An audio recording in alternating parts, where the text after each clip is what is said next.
Hey, this is Meridith, Elliott, Powell, and yes, it is Saturday morning, 9 a.m. Eastern, and you know what that means. It is time for a Sales Logic. I'm hanging out here with my co-host, Mark Hunter. How you doing this morning, Mark?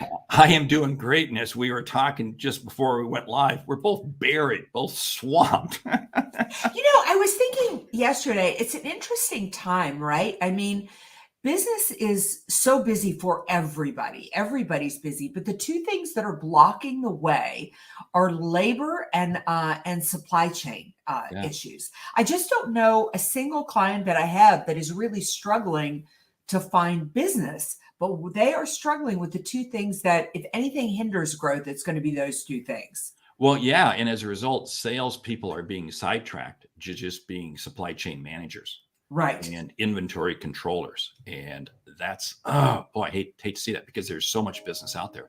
Hey, we should start the show, right? Yeah, let's do it. Let me hit the video and we'll rock and roll. Prospect with integrity, we will get customers who have integrity. Integrity is the foundation from which everything is built on. You better understand value. But at the end of the day, sales is a relationship business. It is a people business.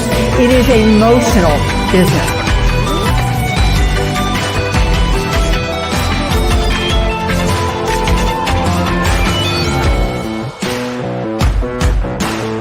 This is Sales Logic.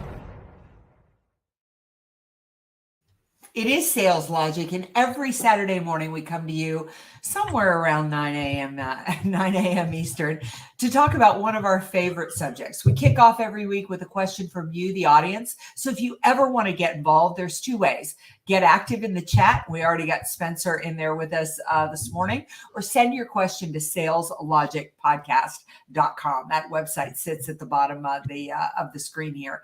We cover a hot topic. We recommend a book. And because we want you to walk away with return on investment, we always do a lightning round. So Mark, what is up today? Well, what's up today? The value of knowing your competition. Now, stop and think about that for a moment. We're going to be talking about the value of knowing your competition. So with that, let's set up the question that we have. The question today comes from Jordan in Israel. He writes, "We are in negotiations with a client we really want, and it is down to us and one of our competitors." Cue the music. Our client keeps telling us that while they like our team and product, our competitor has a great team too and is less expensive. Cue the dark music. How do I help my team compete with that? Yes, I've had a little too much coffee this morning. Okay, go ahead. So how do you help your team compete with the fact that, in essence, the customer is saying, we like you, we're going to continue to talk to you, but your competition, they're saying that the competition has what you have and they're cheaper. Right there is the clue. Right there, that customer is telling you that you're both nice, you both seem equal other than price. That's what you need to figure out is why is your competition less expensive? What are they not offering that you're offering that is going to help your customer choose you over the competition? Right now, Jordan, your customer is defaulting to price because you haven't given them anything else to choose from. Without a doubt, that sums it up, because here's the situation. I really like this fact that they both like, so they are looking at things, but somehow you have not uncovered. And here's the challenge. Here's the challenge, Jordan. I think you and your team are too focused on the competition. Don't be focused on the competition. You want to be focused on the customer in helping to understand their business differently. Meridith and I both operate in very competitive arenas. And we know our competitors because we run into them all the time. But we know we win the deal. We win the project. We win the engagement when we have been able to distinguish ourselves as being different and apart. And that's what helps you overcome price. Jordan, I don't think your team has done a deep enough of a dive in really understanding what are the challenges the customer's facing. I would 100%. I would 100% agree with that. I'd also, Jordan, I would go back in, and I think you guys need to spend some time in some meetings better understanding your competition. I mean, before you go into it, helps build confidence with a sales team. If you understand why what you bring to the table is more valuable than the competition, what distinguishes you from other people. And then, as Mark said, you need to customize that to the customer. I really wonder if the sales team has gone in and figured out that the customer has a need and made a pitch. A need is different than a pain point. People pay for and buy on a pain point. What are you solving for them that is going to make their life easier, save them money, or help them get a good night's sleep?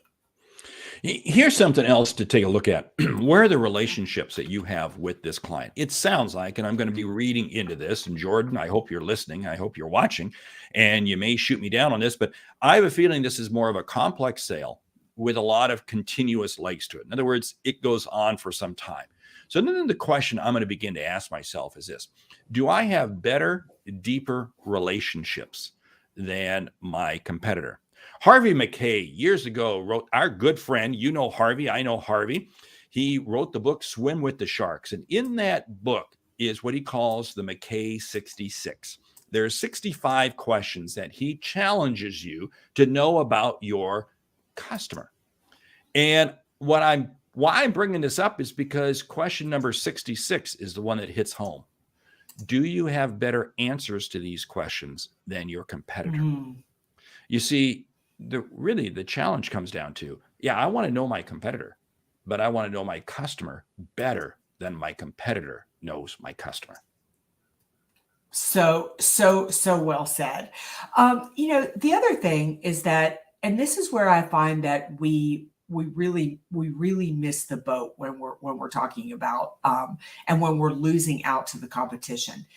It is not the customer's job to understand all the things that you can do for them and all the things that you can bring to the table. Their job is to know to some degree their problems. You have to help them understand how you can use the products or the services you sell to solve those problems. That's what the team needs to be doing. Yeah, there's something else. I'm going to pull an analogy out of NASCAR racing. Okay, now I don't know, Meridith. I know you don't follow sports. I don't know if you follow NASCAR racing at all. I don't follow NASCAR racing at all either. But there's a basic principle that as you're driving the track, the last thing you do is look at the wall. Because if you look at the wall, you will steer yourself into the wall, and that's going to be an accident. It's going to be a disaster. Mm-hmm. You do not. And Jordan, okay, I want to know my competition, but here's what I find. If during the ultimate phase, that final negotiation phase, if I become obsessed with my competition, you know what happens? I actually become like my competition. And you've got to remember that you always have to carve your own lane. Let me give you another example.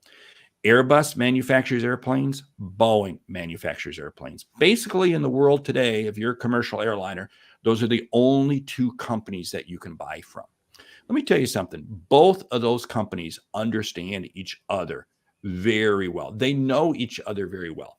And believe me, when they're making their pitches, when they're making their, sure, there's plenty of comparison statements. But what are they doing? They're extolling their virtues. They are talking about what they can bring to the party. And they're talking about what they can bring to the party that goes beyond the aircraft. They're talking about the maintenance. They're talking about the service. They're talking about the lifetime value. They're talking about all of the other pieces that go along with it.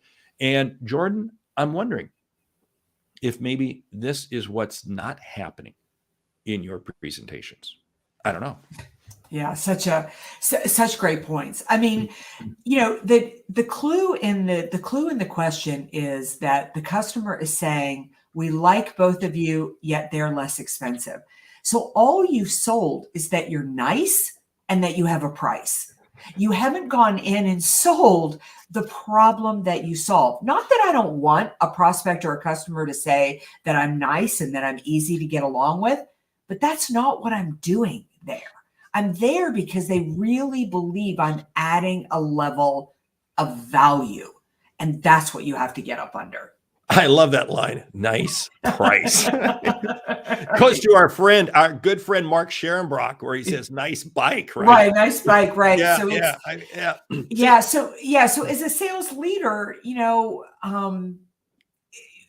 need to say to the team, I appreciate that they feel connected to you, because I don't want to lose the empathy piece. It's an important piece, and they should feel like you're relatable, like you're approachable.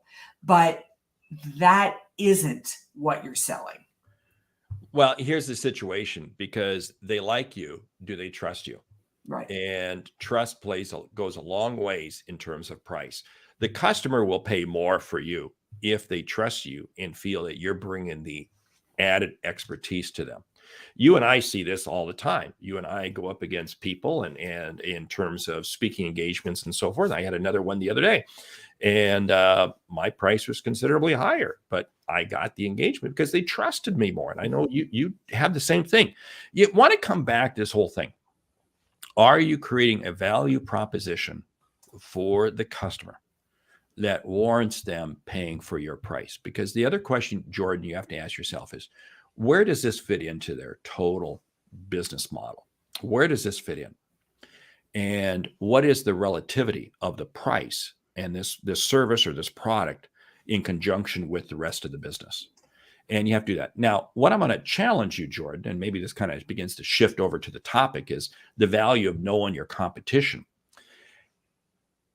Take your main competitor and do a SWOT analysis on them from their shoes, from their, not from your shoes looking at them, but put their shoes on and do a SWOT analysis. Strengths, weakness, opportunities, and threats. Remember, strengths and weaknesses are internal, opportunities and threats are external.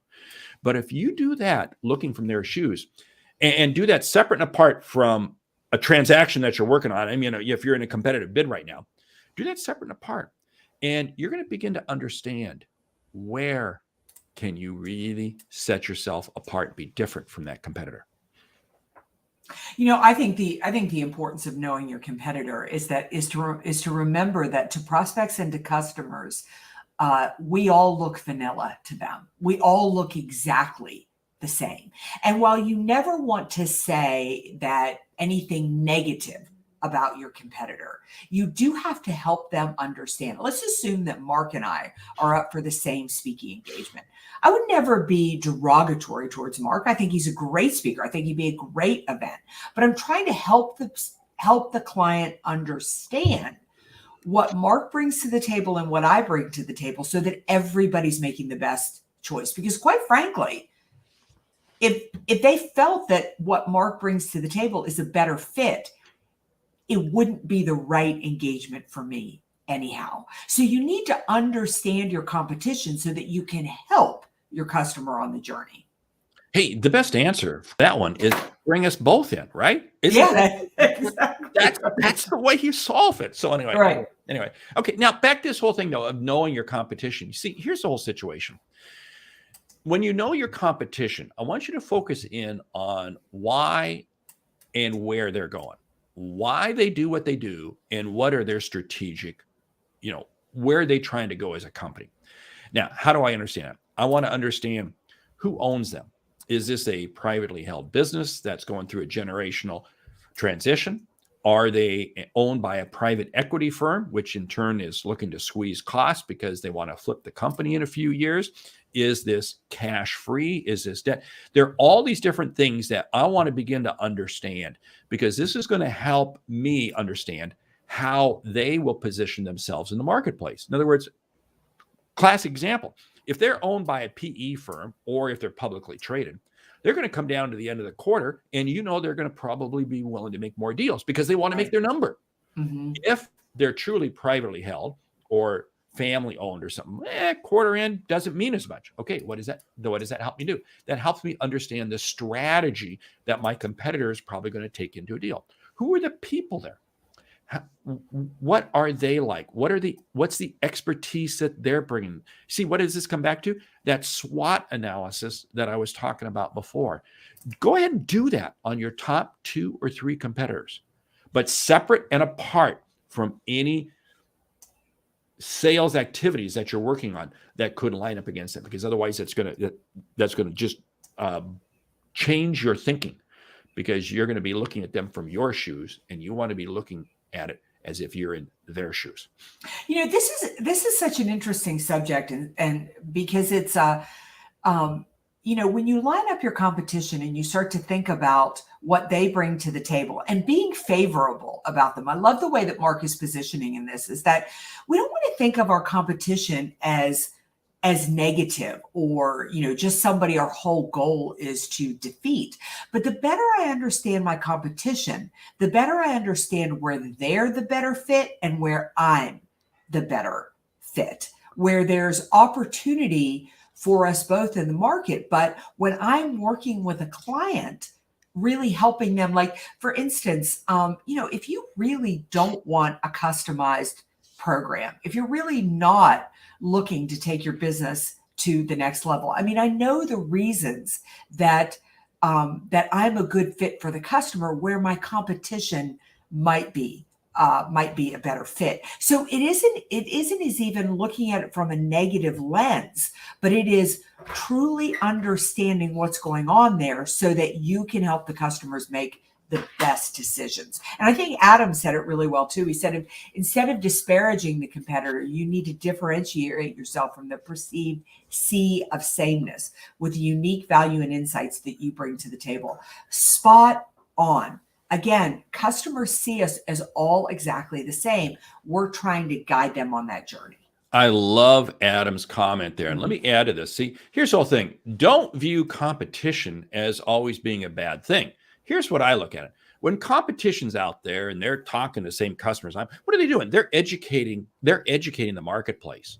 Now, they may not be educating them the way I want them to, but they're educating the marketplace and they're creating awareness. And many times what I look at it is, especially if I'm selling a new service, a new business that people aren't really talking about, aware of, I want competition out there because they're going to help to educate the marketplace. And I'm not going to run from that, because now what this allows me to do is it allows me to now come on the scene and, oh yeah, I heard about what this kind of stuff does from X company or Y company. Now I can begin to have a conversation. And if I understand and go back to what Mary was talking about, knowing the differences that I can bring to the table. And as we've had in the chat already, it's about this whole credibility piece. I have to establish credibility. And you do not establish credibility when you throw the competition under the bus. So true. Oh, man. Because I'll tell you what, somebody does that. If somebody comes to me and we'll say they start throwing Meridith under the bus, sorry, I'm not going to talk to them at all. Yeah. But you know something else too, is that to me, you lose credibility if you don't know your competition. I mean, if I'm talking to a sales professional and I'm talking to them about one of their competitors and they're not aware of them, or they can't speak intelligently, it makes me believe that you don't know the market. Yeah. And then you begin to say, what else? If I'm a customer, I'm saying, what else do you not know? Right. It's like, okay, this is a bit, wait a minute, you don't know who your competition is? Excuse me. Mm-hmm. So, I mean, again, be prepared for those questions, but never speak negatively when challenged by, you may have a customer that says, hey, what do you think of them? Great. They're great. I like some of the people over there, Mm-hmm. You don't have to wax eloquently about them, but you don't throw them under the bus. Hey, time is moving fast. Shall we talk about the book? Let's talk about the book. Yeah. Why don't you do it? Anthony's a really good friend of yours. Well, yeah. In fact, I'll be talking to him. Connected for a long time. I'll be talking to him in just a couple of hours. Anthony Iannarino has written several books. In fact, he's got a new book coming out. Yes, he does. I just got the notice on that today. Super excited. Yeah. But the book we're highlighting today is Eat Their Lunch. Eat Their Lunch. And you got to read the book, because the title, it does talk about the competition, because you eat the competition's lunch because you show up first. You show up, you are proactive in every step along the way. And Anthony in the book really walks you through how to be proactive in the selling process, so you truly do eat the competitor's lunch. So by the time the competitor comes on the scene, there's no food left at the table. So anyway, so that's the book. Get it. We'll put a link in the show notes as to how to get the book. Do you know the title of Anthony's new one coming out? Yeah, I do. And it slips. Man, it slips. It slips. It's got a blue cover. I'm staring right at it, and I can't remember the name of it. But it comes out in just about 4 weeks. By the time this episode comes out, it may be out in about 3 weeks. So anyway, okay, great. Anyway, cool. Hey, ready for the lightning round? I am ready for the lightning round. Ooh, that was not very enthusiastic. Oh, ready for the lightning round. How's that? Okay, there we go. Okay. Top 10 things you need to know about your competition. Go. Number 1 is products and services they offer. 2, I want to understand their people. How do they compensate their people? Who are the best talent? Who's the worst talent? Who's their ideal customer? Wow, we're ripping through these. 4, what kind of a financial framework do they operate? Do they have a traditional calendar quarter, or do they have some other means? You want to know with your competition when they win, why they win, and when they lose, why they lose. I want to understand their growth strategy. What are they planning down the road? I love that. Can I expand on that a little bit? I wasn't going to do that one, but are they more interested in new customer acquisition, or are they looking to expand existing relationships? Where's their focus? What do their existing customers have to say about them? Oh God, that's a great one. I'm interested in what their sales process is, how they go about. Are they more networkers? Are they cold callers? Do they focus a lot on the follow-up of the sale?